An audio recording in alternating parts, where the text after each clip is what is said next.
ఇచ్చారు. ఆ మాల మనం ఇక్కడ పెట్టాం, ఇంట్లో పెట్టాం, అనుకోకుండా ఊరికి పోయినాం. ఓ 4 రోజులు పోయినాం ఊరికి. ఇప్పుడు ఏమైంది మన జపం ఆగిపోయా. ఎందుకు ఆగిపోయింది? మాల లేదు. మాల ఇంకా మర్చిపోయాడు. మాల లేకుండా జపం చేయకూడదు. మరి ఎక్కడ అంటే మన వాళ్ళు చెప్పారు, మాల లేకుండా కూడా జపం చేసే పద్ధతి చెప్పారు. దాన్ని ఏమన్నారు తెలుసా? కరమాల అన్నారు. ఏ మాల? కరమాల. కరం అంటే ఏంటి? చేయి. చేతులతో వెళ్ళి లెక్కించవచ్చు. ఎట్లా అంటే ఇట్లా కాదట.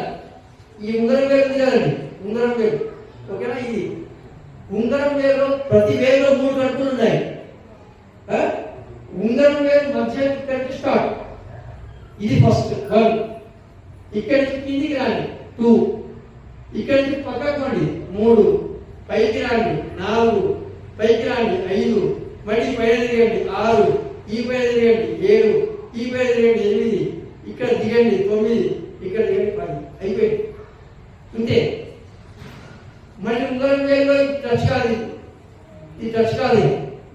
ఇక్కడి నుంచి స్టార్ట్, ఇక్కడికి అయిపోయి 10. అవునా?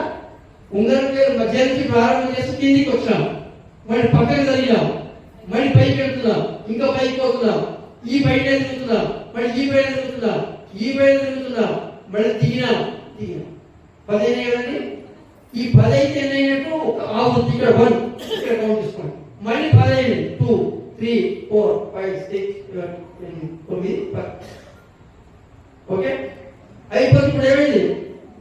10 బదుల 100 అయిపోయింది కదా? 100 అయిపోతుంది. జపం అట్లా చేసుకో. 11 చేస్తే 100 చెప్పవచ్చు. తప్పేది 105 రోజులు ఇంకొకటి చేస్తున్నా 110. ఇది కరమాల అన్నారు. హాయిగా ఏ ఇబ్బంది లేదు. మా చేతిలో మనం చేసుకోవచ్చు, ఎదురు చేసుకోవచ్చు, ఇబ్బంది